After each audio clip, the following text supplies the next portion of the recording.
తగలబెట్టండి sir Niranjan గారు. Pushpa the rise ఈ cinema pan India హిట్గా నిలిచింది. ఓటీటీలో రిలీజ్ అయ్యాక వరల్డ్ వైడ్ రికగ్నిషన్ కూడా పొందింది. ఇప్పటికీ ప్రపంచవ్యాప్తంగా క్రీడాకారులు ఆయా మైదానాల్లో తగ్గేదే లే సిగ్నేచర్ని రిపీట్ చేస్తున్నారంటే ఈ సినిమాకి వచ్చిన క్రేజ్ ఎలాంటిదో అర్థం చేసుకోవచ్చు. అంతేకాదండోయ్, సమంత చేసిన ఊ అంటావా మావా ఊ అంటావా మావా అనే పాట కూడా ఇప్పటికీ ఇండియా నుంచి ఇంటర్నేషనల్ లెవెల్ వరకు హోరెత్తిస్తూనే ఉంది. ఇదంతా బాగానే ఉంది. ఒక తెలుగు సినిమాకి అంతర్జాతీయ స్థాయిలో క్రేజ్ రావడం తెలుగు ఆడియన్స్గా మనమంతా గర్వించాల్సిన విషయమే. కానీ బిజినెస్ పరంగా మాత్రం ఈ సినిమా పెద్ద హ్యాండే ఇచ్చింది. అది కూడా మెయిన్ బేస్ అయిన ఆంధ్రప్రదేశ్లో ఈ సినిమా భారీ నష్టాలు మిగిల్చింది. అవును, మీరు వింటోంది అక్షరాల నిజం. అల్లు అర్జున్కి మాస్ ఫాలోయింగ్తో పాటు మంచి మార్కెట్ ఉన్న ఏపీలో ఈ సినిమా నష్టాల పాలయ్యింది.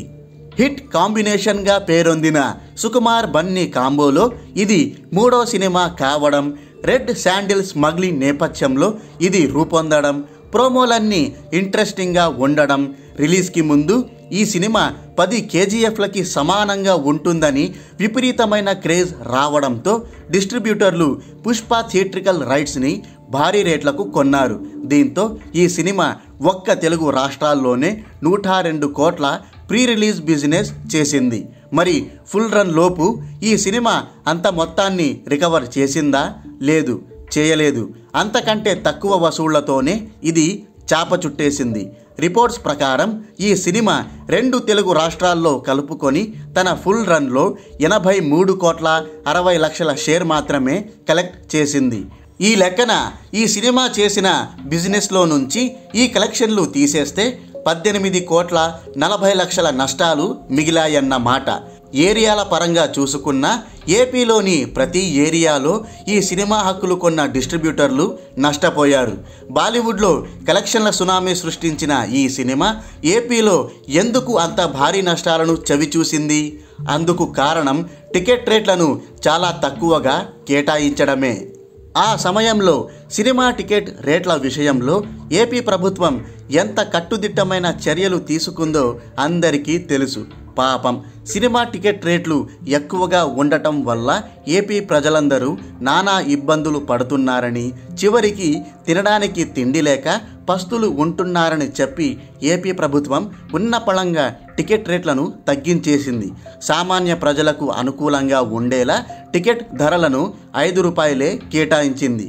ఇలా టికెట్ రేట్లను దారుణంగా తగ్గించడం వల్ల ఈ సినిమా పెట్టిన పెట్టుబడిని రికవర్ చేయలేక భారీ నష్టాలతో తట్టాబుట్టా సర్దేసింది. తెలంగాణలో పెట్టిన పెట్టుబడి రికవర్ అవ్వడంతో పాటు కొద్దిపాటి లాభాలైతే వచ్చాయి. కానీ ఏపీలో టికెట్ రేట్ల కారణంగా జెండా ఎత్తేయాల్సి వచ్చింది. ఒకవేళ టికెట్ రేట్లను తగ్గించకుండా సాధారణ రేట్లే పెట్టి ఉంటే ఇది ఖచ్చితంగా బ్రేక్ ఈవెన్ టార్గెట్ని దాటేసి కొద్దో గొప్ప లాభాలను తెచ్చిపెట్టేది. అన్నట్టు ఇంకో విషయం, డిస్ట్రిబ్యూటర్లకు నష్టాలు వచ్చాయన్న విషయం తెలిసి నిర్మాతలు ముందుకొచ్చి వారిని ఆదుకోవడం జరిగింది.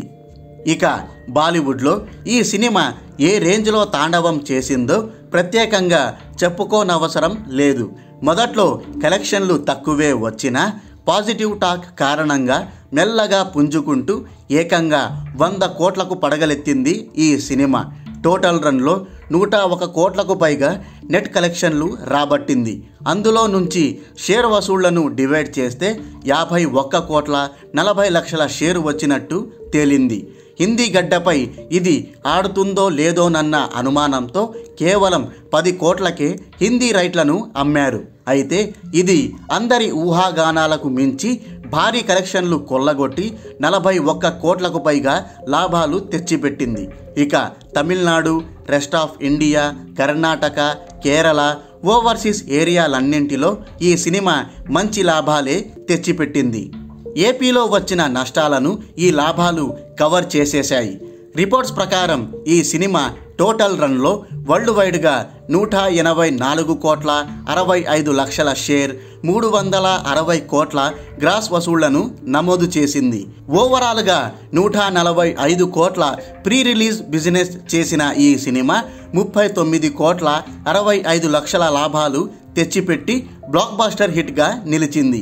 వరల్డ్ వైడ్గా చూసుకుంటే ఇది బ్లాక్ బాస్టర్ ప్రాజెక్టే, కానీ ఏరియాల పరంగా చూస్తే మాత్రం ఏపీలో ఒక ఫ్లాప్ వెంచర్.